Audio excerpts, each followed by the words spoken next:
당신이 생각하는 하나님은 어떻게 생겼나요? 하나님께서 천지를 창조하셨어요. 인간은 죄인이 되었고 우리들을 위해 아들 예수님을 보내셨죠. 예수님은 우리 죄를 위해 돌아가셨지만 부활하셨어요. 그 예수님을 잘 믿으면 돼요. 난 예수를 믿으니 거짓말해도 돈 받을 거야. 성령님은 안 떠나. 죄를 지어도 하나님이 다 이끌어 주실 거야. 지금은 돈이 나중에 중요해. 열심히 믿지 뭐. 주일 하루면 난 할 일 다 한 거야. 어떤 것도 죽기 전에 그럼 이제 회개기도 어떤 한번 죄를 하면 회개하면 다 용서가 돼? 용서될 거야. 그러니 거짓말뿐이야. 뭐야? 이건 괴물이잖아. 하나님께서 우리에게 주신 성경만이 하나님을 제대로 그릴 수 있습니다. 여러분들은 예수 믿은 여러분들 안에 얼마나 놀라운 능력이 있다는 사실을 아마 잘 모르실 것입니다. 하나님께서 우리 예수 믿는 성도들 안에 세상을 구원하는 놀라운 능력을 주셨습니다. 믿어지지 않을 정도입니다. 오늘 본문 사도행전 27장에 걸쳐서 하나님께서 그 사실을 우리에게 아주 놀랍게 보여주고 계십니다. 사도 바울이 6번의 신문과 재판을 마친 다음에 그는 풀려날 수도 있었는데 가이사에게 재판을 받겠다고 그가 호소함으로 이제 로마로 가게 됩니다. 하나님께서 로마로 갈 것이라고 말씀을 하셨고 또 사도 바울에게도 당대 세계의 중심이었던 로마에 꼭 복음을 전하고 싶었기 때문에 그는 비록 죄수의 몸이지만 로마로 가는 길에 풍랑을 만납니다. 율리오라는 백부장이 사도 바울을 로마로 데려가는 책임을 맡았는데 배를 타고 가다가 겨울이 되어서 더 이상 항해하기가 어려운 때를 맞았지만 그때 그들이 있었던 그레데 미항이라고 하는 곳이 너무 작으니까 한겨울을 나야 되는데 선원들이 재미있는 것이 하나도 없는 곳이에요. 그래서 조금 큰 항구로 옮겨가서 겨울을 보내고 싶어서 겨울이지만 좀 무리한 항해를 시도합니다. 사도 바울은 위험하다고 막았어요. 그러나 사도 바울은 죄수의 몸인지라 결국은 배는 출항을 하게 되고 유라굴로라는 광풍을 만나게 됩니다.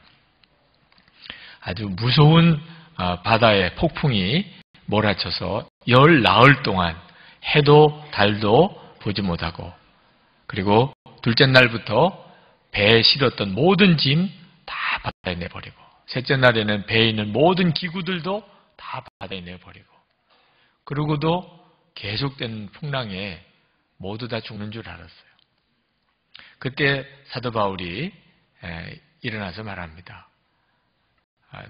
내 말을 듣고 항해를 하지 않았으면 좋았을 뻔했습니다만 그러나 이제 안심하십시오. 여러분들 한 사람도 죽을 사람 없습니다. 어젯밤에 하나님의 사자가 나타나셔서 로마에 가서 복음을 전할 것에 대해서 말씀하셨습니다. 여러분들을 다 제 손에 하나님 맡겨주신다고 했습니다. 그러니 두려워하지 마시고 안심하고 그동안 열 나흘 동안 아무것도 먹지 못했는데 음식을 드십시오. 그리고 사도 바울이 먼저 축사하고 음식을 먹고 다 음식을 먹었습니다. 정말 한 사람도 죽지 않고 배는 잃어버렸지만 다 구원함을 받게 됩니다. 자, 오늘 이 이야기를 통해서 예수 믿는 성도의 존재가 얼마나 놀라운가 하는 것을 하나님이 우리에게 보여주고 계십니다. 이 배에 276명이 타고 있었습니다. 로마 군인도 있었고 또 선장과 선원들도 있었고 장사하는 사람들도 있었고 여행자도 있었고 그리고 죄수들도 있었고 자, 사도 바울은 죄수입니다. 그러니 얼마나 꼴이 초라하고 무시당할 만한 사람입니까? 그런데 풍랑이 일고 보니까 바로 이 죄수였던 사도 바울 통해서 그 배에 있는 모든 사람이 다 살게 됩니다. 이것이 성도들을 향한 하나님의 놀라운 계획입니다. 여러분들이 처해져 있는 가정, 가족, 친척들 또 여러분의 학교, 직장, 우리가 살고 있는 이 도시, 그리고 나라, 민족, 우리 예수 믿는 성도들과 교회를 통하여 구원받고 살게 됩니다. 이것이 하나님의 계획입니다. 이 성도의 존재가 그렇게 놀랍습니다. 아마 여러분들 중에는 잘 믿어지지 않으시는 분이 실제로 많으실 겁니다. 예수 믿는다는 것만 가지고 그런 놀라운 능력을 행할 수 있다. 아마 실감도 안 나는 분이 있으실 겁니다. 예수를 믿어도 내 문제 하나 해결을 못하고 내가 살아가는데 나를 통해서 도시, 나라가 구원을 받는다. 이건 너무 허황된 이야기처럼 여겨지는 분들도 있으실 겁니다. 그래서 오늘 성령의 도우심으로 정말 여러분들이 이 사실이 믿어지고 그리고 그렇게 살게 되는 역사가 있기를 간절히 원하는 것입니다. 주님이 아마 그렇게 해주실 것이라고 저는 확신합니다. 성도들 안에 도대체 무엇이 있길래 세상을 구원하는 능력이 있는가? 그 비밀을 아셔야 합니다. 우리는 겉으로 보기에는 세상 사람들 앞에서 특별히 더 나을 게 없는 존재들입니다. 그래도 우리 예수 믿는 성도에게는 세상 사람들에게 없는 놀라운 것이 있는데 그것이 바로 우리와 함께 예수님이 계시다는 겁니다. 예수 믿는 성도들 마음의 중심에 예수님이 계시다는 겁니다. 바로 이것이 우리 성도들이 세상을 구원하는 능력의 비밀입니다. 여러분이 그 사실을 진짜 믿고 정말 여러분 안에 예수님이 계신 것을 바라보면서 순종하면 여러분은 보잘것없는 존재일지 몰라도 사도 바울이 죄수였잖아요.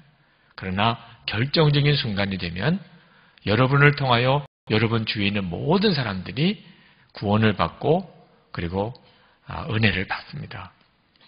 사도 바울이 이렇게 담대하게 풍랑으로 10나흘 동안 고생을 하고 이제 다 소망도 끊어진 그들에게 걱정하지 마십시오. 식사하세요. 그동안 아무것도 먹지 못하셨죠? 다 드세요. 이제 하나님이 우리를 다 구원해 주실 터이니까 마지막 힘을 내세요. 이렇게 담대하게 말할 수 있었던 이유는 예수님께서 구원받을 것이라고 분명히 말해 주셨기 때문입니다. 비록 배는 풍랑 가운데 있지만 그곳에 사도 바울이 있고 사도 바울 안에 예수님이 계시고 그래서 항상 사도 바울에게 말씀해 주시고 또 옆에 늘 동행해 주시니 두려울 것도 걱정할 것도 없다 그 말입니다. 주님이 말씀하시면 그대로 이루어질 것을 사도 바울은 믿었단 말입니다. 오늘 읽지는 않았습니다만 이제 맨 마지막에 식사를 하라고 할 때 단순히 밥을 먹으라고 한 것만 아니었다는 걸 알 수가 있습니다. 성찬을 한 거예요. 34절에 보면 음식 먹기를 권하노니 이것이 너희의 구원을 위하는 것이요 너희 중 머리카락 하나도 잃을 자가 없으리라 하고 떡을 가져다가 모든 사람 앞에서 하나님께 축사하고 떼어 먹기를 시작하며 오늘도 우리가 성찬을 하겠습니다만 성찬을 표현하는 전형적인 표현 구절이 여기 나옵니다. 떡을 들어 축사하고 떼어 먹기를 시작하며 초대교회 성찬식이었어요. 그러니까 사도 바울은 그 배 안에 있는 모든 선원들과 그리고 사람들에게 지금 우리와 함께 계시는 예수님을 바라보게 한 겁니다. 성찬식은 우리와 함께 계시는 예수님을 바라보게 하는 거룩한 예식입니다. 사도 바울은 그것을 모든 배 안에 있는 사람들에게 보게 했습니다. 예수님을 바라보게 했어요. 그리고 놀라운 구원이 그들 가운데 이루어졌던 겁니다. 여러분, 우리가 세상을 바라볼 때 여러분 안에 내 안에 예수님이 계시다 하는 사실을 정말 믿고 바라보면 그러면 주님이 무엇을 하실까 하는 것이 보입니다. 여러분은 아무것도 할 수가 없지만 여러분 안에 계시는 예수님은 세상을 구원하신 분이십니다. 여러분들이 여러분 안에 예수님이 계시다는 진짜 믿음을 갖는 것이 열쇠입니다. 러시아가 공산화되었을 때 그때 모든 교회가 다 폐쇄되고 하나님께 드리는 예배가 금지되었습니다. 지하 교회에서만 예배가 드려졌죠. 비밀 경찰들이 그 지하 교회를 이잡듯이 잡아가기 시작을 합니다. 어느 교회가 예배 드리다가 발각이 되었어요. 비밀 경찰이 들어와서 예배 드리는 모두를 다 잡았습니다. 그리고 한 사람 한 사람 다 조사를 하는데 비밀 경찰들이 난감한 문제에 빠졌어요. 너희들이 모두 몇 명이냐? 몇 명이라는 거예요. 근데 다 한 사람 한 사람 조사해 보니까 한 사람이 모자라요. 도망을 갔나? 우리가 분명히 모두 다를 잡아왔는데 분명히 자기들이 몇 명이라고 하는 것과 실제로 계산해 보니까 달라요. 한 사람이 모자라는 거예요. 도대체 이 사람이 어디로 갔나? 도대체 없어진 사람이 누구냐 하고 다 물어보니까 예수 그리스도예요. 이 지하교회 성도들이 마태복음 28장 20절 말씀을 정말 믿은 거예요. 내가 세상 끝날까지 너희와 항상 함께 있으리라. 그러니까 그들은 모여서 예배 드릴 때 우리가 몇 명 모였나 눈에 보이진 않으시지만 예수님이 같이 계시니까 항상 예수님도 한 분을 더 추가를 한 겁니다. 그래서 너희들이 몇 명 모였나 예수님까지 포함해서 몇 명 모였다. 비밀 경찰이 아무리 뒤져봐야 한 사람이 모자랄 수밖에요. 제가 그 일화를 읽고 마음에 참 도전을 받았습니다. 정말 그렇게 믿어지는 믿음이어야 하는 거예요. 예수님 나와 함께 계시다. 우리 가운데 계시다. 그러니까 우리가 몇 명 모였나? 그러면 예수님까지 한 사람 더 카운트할 수 있는 이런 믿음이 우리에게 있어야 하는 거예요. 그런데 안타깝게도 많은 성도들에게 예수님이 그렇게 우리와 함께 계시다는 분명한 믿음이 없어요. 예수님이 나와 같이 계시다고 그렇게 믿는 것 같으면서도 실제로는 예수님이 나와 같이 계시다는 것을 전혀 생각하지 못하고 살아요. 이유가 뭘까요? 예수님을 전혀 경험하고 느끼지 못하니까 그런 겁니다. 예수님이 나와 같이 계시다는 것은 막연한 믿음이고 실제로는 전혀 그런 믿음이 없는 거예요. 눈으로 보이지도 않고 귀로 들리지도 않고 실제로 느껴지지도 않는 거죠. 사도 바울처럼 정말 하나님의 사자가 나타나셔서 두려워하지 마라. 너 로마에 분명히 갈 거다. 한 사람도 죽지 않을 거다. 우리도 이렇게 주님이 좀 말씀해 주시면 걱정하겠어요. 어떤 어려운 문제 앞에서도 우리도 담대할 수 있겠죠. 그런데 왜 예수님께서 사도 바울에게는 그렇게 역사하시고 우리들에게는 그렇게 역사를 안 하시는 겁니까? 저는 최근에 왜 우리가 예수님을 모시고 살면서도 예수님의 임재를 누리고 살지 못하는지에 대해서 크게 깨달은 것이 있습니다. 깜짝 놀랐어요. 저는 제가 성령님을 회방하고 성령님을 소멸하면서 산다는 것을 잘 몰랐어요. 저는 주님이 역사를 안 해주시는 것이 안타까웠을 뿐이지 제가 문제가 있다는 것을 전혀 몰랐습니다. 저는 제 기질이 마음속에 분노가 많은 그런 기질인 사람입니다. 사람의 성격을 이렇게 쭉 분석하는 유형으로 보면 저는 분노가 많은 사람이라고 하는 거예요. 제가 겉으로는 분노를 표현하는 일을 굉장히 자제하지만 실제로 제 마음속에는 부글부글 끓습니다. 이것도 못마땅하고 저것도 마음에 안 들고 그게 제 기질이구나. 그걸 제가 나중에서야 알았어요. 그런데 이 속으로 분노하고 화내는 것이 우리 주님이 아무것도 못하시도록 하는 일이라는 것을 깨닫고 얼마나 충격을 받았는지 모릅니다. 제가 마음으로 화를 내는 것 또는 어떤 때는 겉으로 이렇게 화를 내는 것 때문에 영적으로는 완전히 마비 상태에 빠지는 거예요. 설교도 할 수 있어요. 기도도 할 수 있어요. 신방도 할 수 있어요. 그렇지만 성령님은 아무 역사를 안 하시는 거예요. 저 혼자서 그저 열심히 사역을 하는 것뿐이지 주님은 아무 역사를 안 하시는 거예요. 제가 마음에 화내는 거 하나만 가지고도. 여러분 정말 예수님을 마음에 모시고 산다고 믿는 사람은 화 못 내는 거 아십니까? 어떻게 화를 내요? 한 번은 제가 저보다 나이 어린 어느 사역자와 함께 이야기를 나누다가 그분이 갑자기 막 화를 내는 겁니다. 제가 마음에 충격을 받았어요. 아니 어떻게 이렇게 화를 낼 수가 있나. 제가 굉장한 마음에 자존심도 상하고 그분의 행동이 너무 무리하니까 말이 안 나와요. 그렇다고 해서 같이 싸울 수도 없는 입장이고. 근데 그 일을 겪으면서 제가 깨달았어요. 내가 내 안에 계시는 주님께 그동안 이렇게 하고 살았구나. 예수님께서 진짜 내 마음에 계시다는 것을 내가 정말 믿었다면 어떻게 화를 내요?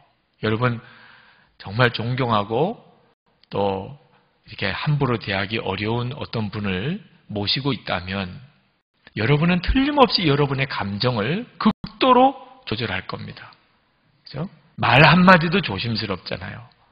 그런데 저는 예수님을 모시고 있다고 하면서도 벌컥벌컥 분노하고 화내고 이건 완전히 예수님을 무시하는 행동이죠. 제가 실제로 그런 일을 겪어보니까 아무것도 못하겠더라고요. 제 안에 계신 예수님도 그러셨던 거죠. 성도 여러분, 우리는 예수 믿고 엄청난 축복을 받았는데 예수님이 우리 마음에 오신 거예요. 예수님이 우리 마음에 오셨기 때문에 여러분들이 다 오늘 이렇게 예배에 오신 겁니다. 그런데 그 예수님이 얼마나 보배로우신 분인지 여러분이 정말 알아야 합니다. 여러분이 만약에 어느 여행을 갈 때 회계를 맡아서 그 여행 경비를 전부 여러분이 맡았다고 해봅시다. 그러면 그 정말 신경에 쓰이는 일이에요. 식당에 가서 밥을 먹어도 항상 돈 있는 가방 의식이 되고 어디 구경을 가도 구경이 제대로 집중이 안 된다니까 돈 때문에 이거 잊어버릴까 봐. 이거 잃어버리면 모두 다 꼼짝을 못하는 거거든요. 돈이 그 정도라면 내 안에 계시는 예수님은 말할 수 없이 귀중한 보배이시거든요. 여러분이 예수님이 여러분 마음에 오셨다는 축복만 생각하지 말고 예수님이 여러분에 오신 그 축복의 보배 같은 그 축복을 지킬 줄 알아야 돼요. 고린도후서 4장 7절에 우리가 이 보배를 질그릇에 가졌으니 이는 심히 큰 능력은 하나님께 있고 우리에게 있지 아니함을 알게 하려 함이라. 예수님이 우리 마음에 계신 것을 보배가 질그릇에 있다고 표현을 했습니다. 근데 이것을 마귀가 너무 잘 알아요. 성도들은 아무것도 아니지만 그 성도들 안에 예수님이 오신 것 때문에 마귀는 골치 아픈 거예요. 그래서 마귀가 우리들의 돈을 뺏어가고 건강을 뺏어가는 게 목적이 아니고 진짜 마귀가 가지는 목적은 우리가 우리 안에 오신 예수님을 느끼지 못하게 만들려고 하는 겁니다. 내 안에 예수님이 오신 것을 전혀 의식하지 못하게 만들려고 하는 거예요. 그렇게만 해놓으면 그 다음부터는 마귀가 마음대로 장난할 수 있기 때문에. 그래서 마귀가 우리에게 예수님의 임재하심과 완전히 동떨어진 삶을 살도록 우리를 충동합니다. 여러분이 여러분 안에 오신 예수님의 놀라우신 임재를 지키지 못하면 마귀에게 완전히 속는 것이에요. 아담 하와가 에덴 동산에서 하나님으로부터 무슨 말씀 들었느냐 하면 이 동산의 축복을 지키라고 말씀하셨어요. 왜? 마귀가 뺏어가려고 하니까. 창세기 2장 15절 여호와 하나님이 그 사람을 이끌어 에덴 동산에 두어 그것을 경작하며 지키게 하시고. 그런데 아담과 하와가 그걸 못했어요. 뱀의 유혹에 넘어가 마귀의 유혹에 넘어가 선악과 따먹으면서 에덴 동산의 축복을 다 잃어버렸어요. 지금 예수 그리스도를 영접한 모든 그리스도인은 더 말할 것도 없어요. 예수님 우리 마음에 오셨어요. 이제 우리 마음 안에 에덴 동산이 이루어진 거예요. 그런데 이것을 지킬 줄 알아야 돼요. 잠언 4장 23절에 모든 지킬 만한 것 중에 더욱 내 마음을 지키라. 생명의 근원이 이에서 남이니라. 여러분의 마음을 지켜야 돼요. 예수님 모시고 사는 그 마음을 지켜야 돼요. 마귀는요, 우리의 감정을 충동질합니다. 그래서 벌컥 화를 내게 해요. 여러분이 화내고 나면 그 다음에는 주님의 임재를 거의 못 느껴요. 왜? 여러분이 주님을 무시해도 보통 무시한 게 아니거든요. 어떤 음란한 것, 눈길 한번 이렇게 주는 것, 이것도 주님을 무시한 거예요. 주님이 내 마음에 계신데 어떻게 그렇게 할 수가 있어요? 세상의 욕심, 내 마음에 받아들이는 것. 여러분의 마음 정말 조심해야 돼요. 예수님이 내 마음에 계시다는 것을 정말 알고 마음의 감정, 생각 하나까지 조심하는 마음 갖지 못하면 그러면 영적으로 완전히 무뎌져 버립니다. 우리가 예수님 앞에서 도무지 할 수 없는, 도무지 가질 수 없는 마음과 생각을 품고 말로 말하고 행동해버리면 그 다음부터 주님은 가만히 계시게 돼요. 그때부터 우리는 영적으로 더 무뎌집니다. 예수 믿는 성도들 중에도 이 세상에서 악한 영들, 정말 무섭고 미혹이 많은 악한 영들과 이렇게 어울려 있는 삶에 전혀 문제가 없는 분들이 있으세요. 교회를 이렇게 나오면서도 또 놀기도 잘 놀아요. 하여튼 세상에 나가서 노는 데 있어서는 둘째 가라면 서러워. 잡기에 능하고 갈 때 안 갈 때 다 잘 다니는 분들. 그런 분들은 조심하셔야 돼요. 왜냐하면 여러분의 영적인 상태가 악하고 더러운 영들을 거의 느끼지 못하는 겁니다. 그러니까 좋은 거예요. 오히려 교회 오는 것이 조금 더 부담스러워. 교회는 그냥 의무감 때문에 오는 거고 진짜 마음이 원하는 것은 세상에 나가서 노는 거. 여러분 이런 마음의 상태가 어떤 건지 아셔야 됩니다. 여러분은 이 세상의 영이 주는 아무런 어떤 느낌이 없는 거예요. 오히려 그 세상의 영이 좋은 거예요. 그런데 여러분이 주님의 임재를 알고 나면, 주님을 바라보는 눈이 뜨이고 나면 절대로 그렇게 못 삽니다. 세상이 흑암의 영, 더러움의 영, 얼마나 마음에 강하게 거부감으로 다가오는지 몰라요. 너무 불편해서 견딜 수가 없어요. 전에는 그렇게 좋기만 하던 것이, 전에는 그렇게 편하던 자리가 이제는 너무너무 괴로운 거예요. 그게 정상입니다. 주님을 바라보는 눈이 열린 사람은 세상과 절대로 병행해서 살지 못합니다. 세상에서 완전히 벗어나서 살 수도 없지만 이 세상의 더럽고 악하고 흑암의 영들에 대해서 너무 예민하게 느껴지니까 고통스러워요. 아무거나 못 봅니다. 아무 자리나 못 가요. 담배, 돈 주고 피라고 해도 싫어요. 더럽고 음란한 것에 대해서 여러분은 어떤 느낌이십니까? 지옥을 경험하는 것 같으십니까? 그러면 주님을 바라보는 눈이 열린 사람이에요. 주님의 임재하심 속에 있는 사람입니다. 그러나 더럽고 어두움의 영들이 별로 그렇게 강하게 내 마음에 고통스럽지 않다면 한 가지 이유, 주님의 임재를 거의 놓치고 사는 겁니다. 영적으로 완전히 무뎌진 상태에 있는 거예요. 이유는 뭐죠? 예수님 내 마음에 계신 것을 전혀 의식하지 않고 살았기 때문입니다. 사사기에 보면은 이스라엘 백성들이 하나님으로부터 징계를 많이 당합니다. 이방인들로 인하여 고통을 겪어요. 이유는 하나입니다. 하나님의 목전에, 여호와의 목전에 악을 행하였음에. 사사기 전체에 계속 반복해서 나오는 이야기입니다. 그들이 여호와의 목전에서 악을 행하였음에. 이스라엘 백성들은 하나님의 목전에서 악을 행한다는 의식이 전혀 없었어요. 여호와의 목전에서 악을 행한다. 성전에서 죄를 지었다는 말입니까? 거룩한 산에 올라가서 죄를 지었다는 말이에요? 그들의 일상생활 속에서 그냥 아무렇지도 않게 죄를 짓고 사는 거예요. 하나님이 어디서나 보고 계시다는 것을 해서 믿지도 않았기 때문에 자기들이 말하고 행동하는 것을 하나님이 언제나 보고 계시다는 것을 전혀 믿지 않았기 때문에 그들은 그렇게 살았어요. 자기들이 여호와 앞에서 그 목전에서 죄를 짓는다는 의식이 없었기 때문에 계속해서 징계를 받고 산 겁니다. 다윗이 우리아의 아내 밧세바가 목욕하는 걸 보고 그만 유혹을 받아 밧세바와 간음하고 충신 우리아는 오히려 전쟁터에서 죽게 했습니다. 끔찍한 죄를 지었죠. 그때 나단 선지자가 사무엘하 12장 10절에 다윗에게 이런 말을 합니다. 이제 내가 나를 업신여기고 햇사람 우리아의 아내를 빼앗아 내 아내로 삼았은즉 칼이 내 집에서 영원토록 떠나지 아니하리라. 다윗이 기절초풍했을 거예요.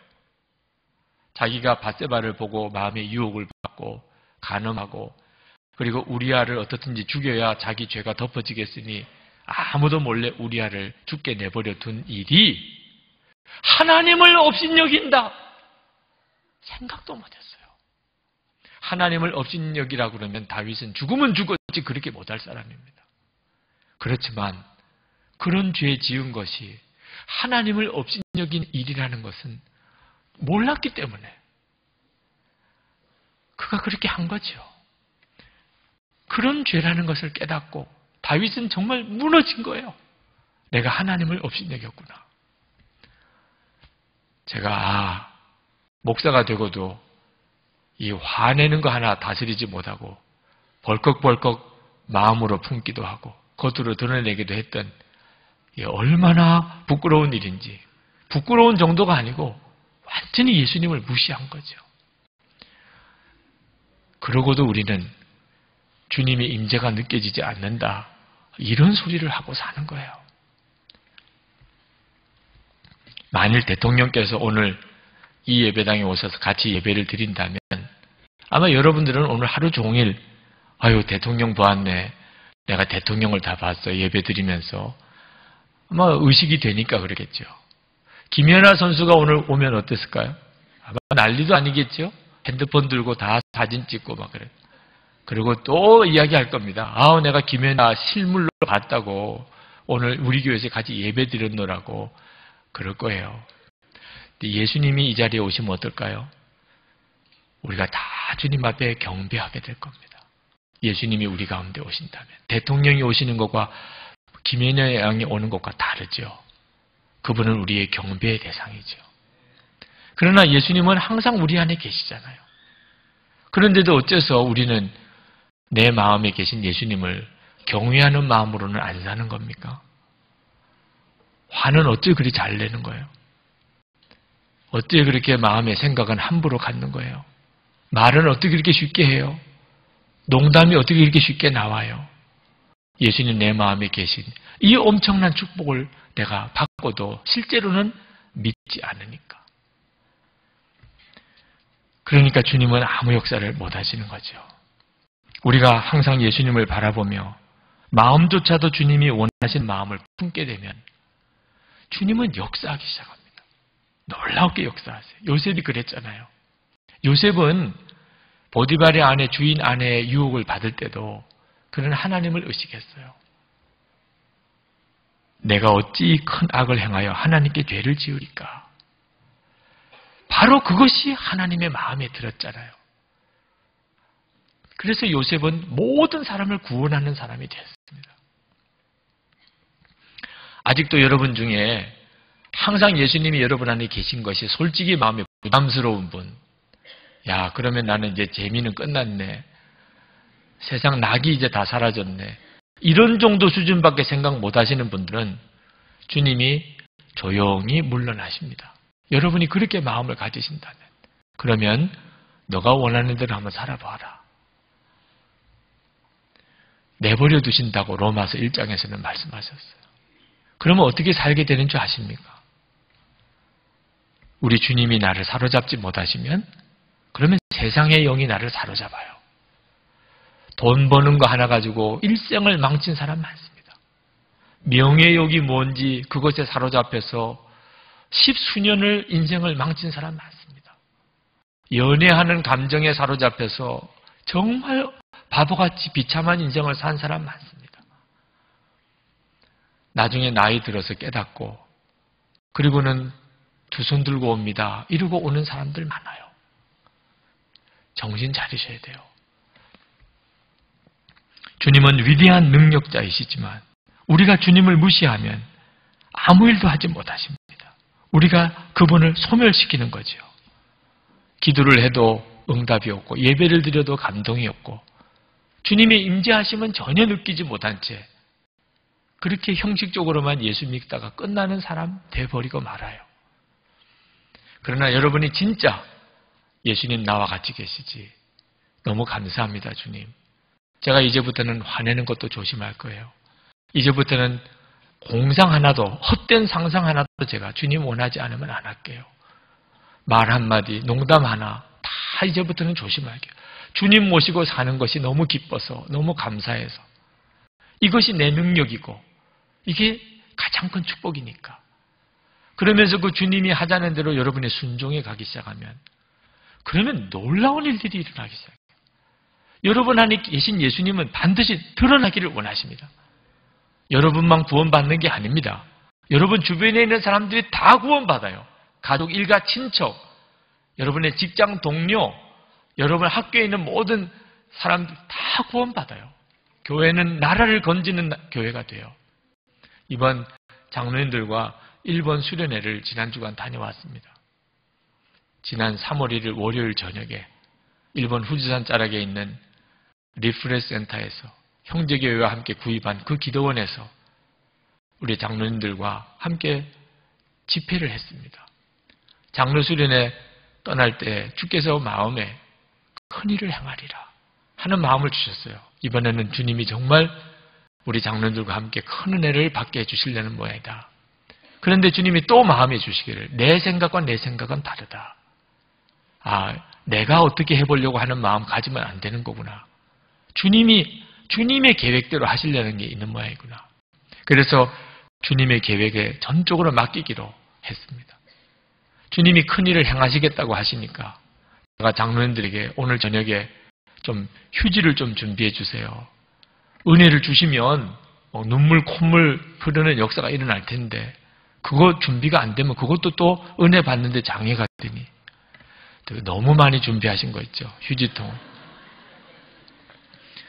근데 그 휴지가 저를 위해 필요한 것인 줄은 저는 몰랐어요. 저녁 집회가 열리면서 예수님 우리와 함께 계시는 그 예수님을 바라보시자. 우리도 예수님 안에 거하도록 오늘 우리 자신을 주님께 맡깁시다. 오직 예수님만 바라보십시다. 오늘 저녁에 역사하실 분은 예수님입니다. 내 생각은 내 생각과 다르다. 그래서 저도 어떻게 제 임의로 수련회를 진행하려고 오늘 저녁에 하지 않겠습니다. 우리가 오직 더 예수님을 바라봅시다. 그동안의 제 실패의 사례도 고백하고 우리가 정말 예수님을 바라보아야 되는 것에 대해서 말씀으로 도전한 후에 그리고 이제 주님이 역사하실 수 있는 기도 시간을 가졌습니다.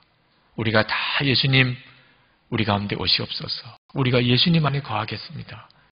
그렇게 기도하자고 통성기도를 시작을 했는데도 영적으로 답답함을 느꼈습니다. 장로님, 권사님들이 열심히 기도를 해주셨지만 우리 마음으로 간절히 기도하는 거지 주님이 역사하신다는 것을 아직도 느낄 수가 없었어요. 근데 그때 제 마음에 번개같이 주님이 주시는 말씀이 있다고 느껴졌습니다. 너희들끼리에 막힌 것도 해결이 안 되면서 어떻게 나와의 관계만 해결되기를 원하느냐. 그렇구나. 우리들 안에 막힌 것이 혹시 있다면 이것부터 해결이 되어야 그래야 주님과의 관계가 해결이 될 텐데 우리들 사이에 막힌 건 해결 안 하고 주님의 은혜만 구하고 주님과의 관계만 해결해달라고 하니 주님이 역사할 수 없으시는 거구나. 그래서 찬양을 부르면서 기도를 마무리하고 그리고는 장로님, 권사님들에게 혹시 마음에 오늘 여기 이 자리에 있는 사람만이라도 마음이 맺힌 사람이 있으면 미워한 사람이 있으면 찾아가서 회개하고 용서를 구하고 사랑한다고 고백하는 시간을 가지십시다. 쉽지 않았어요. 저도 쉽지 않을 거라고 생각을 했습니다. 사실 미워했습니다. 용서해 주세요. 이런 말 하기가 어렵잖아요. 우리는 보통 마음에는 상처가 있고 미워해도 겉으로는 표현 안 하고 살거든요. 그런데 그날 찾아가서 미워했어요 그러면 다 들통나는 거잖아요. 나 미워했구나. 이렇게 돼도 얼마나 힘들어요. 그냥 속으로만 묻어두고 아닌 것처럼 화기애매하게 이렇게 지내는 관계가 이젠 다 드러나면 그것도 불편하잖아요. 쉬운 일은 절대 아니라는 생각이 들었습니다. 한 5번 제가 요청을 드렸어요. 가만히 서서 누군가가 다가오도록 하지 마시고 여러분이 다가가시는 자가 되게 원합니다. 감사하게도 장로님, 권사님들이 그 일에 반응해 주셨어요. 찾아가서 손을 붙잡고 기도하시는 분들이 움직이기 시작을 하셨습니다. 제가 할 수 있는 것은 다예요. 주님이 말씀하신 대로 제가 할 수 있는 것은 전부였어요. 그리고 우리 다 같이 기도하십시다. 기도가 시작이 됐는데 갑자기 저에게 너무나 강력한 애통함이 밀려왔어요. 이건 어떤 힘이었어요. 너무너무 마음이 괴로운 거죠. 제가 장로님들에게 서로 맺힌 거, 사랑하지 못했던 거 용서하시라, 회개하시라고 했는데 제가 장로님들을 사실 말로만 사랑했지 진짜 주님의 마음으로 그렇게 사랑을 했나. 너무너무 마음에 애통한 마음이 밀려오는데 막 엉엉하고 통곡을 할 것 같아요. 하나님 용서해 주세요. 잘못했습니다. 근데 제가 마이크를 들고 기도회를 인도하는 입장이 있는데 제가 그렇게 통곡을 하면 이 기도회가 어떻게 될까? 너무너무 마음이 급해서 옆에 있는 휴지통에 휴지를 잔뜩 뽑아서 그것으로 얼굴을 감싸고 겨우 절제하고 그리고 이제는 자유롭게 그냥 기도하시죠. 이제는 주님이 정말 하시도록 자유롭게 더 기도하십시다. 우리가 할 수 있는 건 다 했습니다. 몇 번 장로님, 권사님들이 기도를 받으시고 싶다고 나오셨습니다. 기도가 풀려지도록 성령님이 역사하시도록 장로님, 권사님들에게 제가 기도를 해드리고 있는데 이렇게 왼쪽 편으로 쭉 앉으신 순서대로 기도를 하는데 오른쪽에 어느 한 장로님이 오셔서는 제 손을 탁 낚아채시는 거예요. 제 마음에 왜 이러시나 이렇게 다 순서대로 기도해드리고 이렇게 갈 텐데 뭐가 이렇게 급하셔서 그러시나 하고 이렇게 그 장로님을 뵀는데 제 손을 잡고 당신 머리에다가 얹으시는 거예요. 꼭 잡고 어디 다른 데도 못 가도록 하죠. 제 마음에 제 속에 그 장로님 안에 있는 그 간절함이 확 끼쳐오더라고요.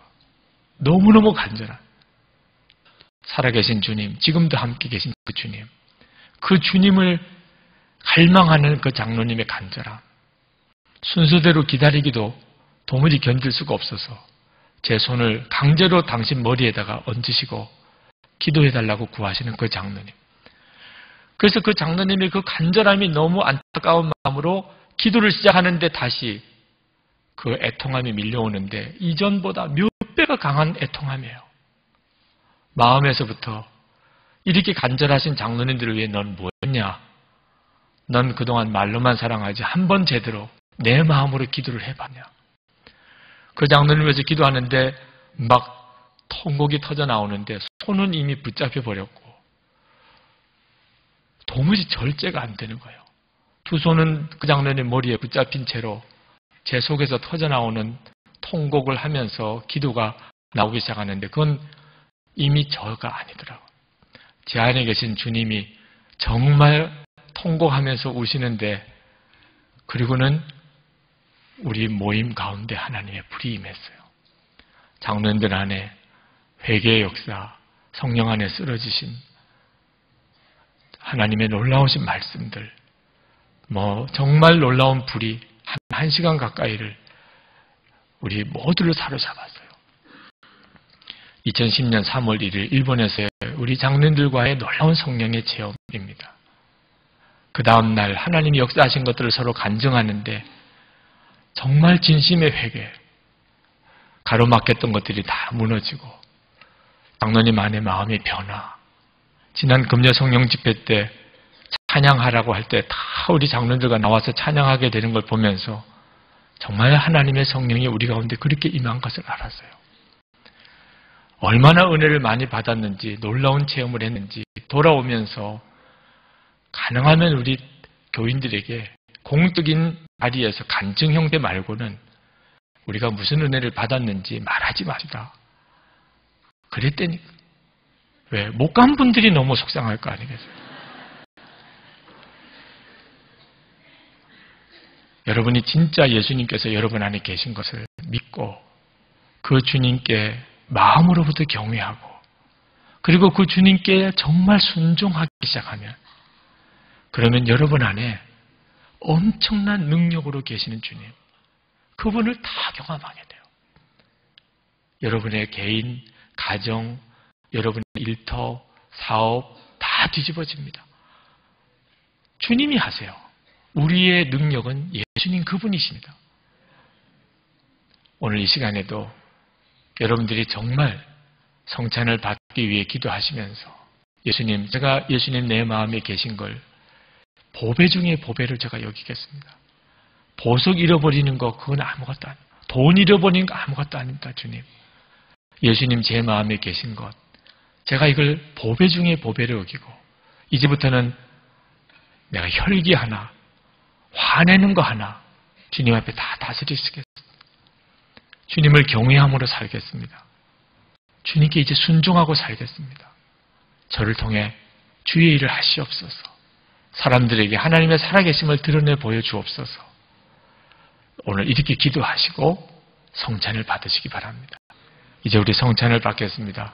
기도하겠습니다. 다 같이 통성으로 기도하겠습니다. 살아계신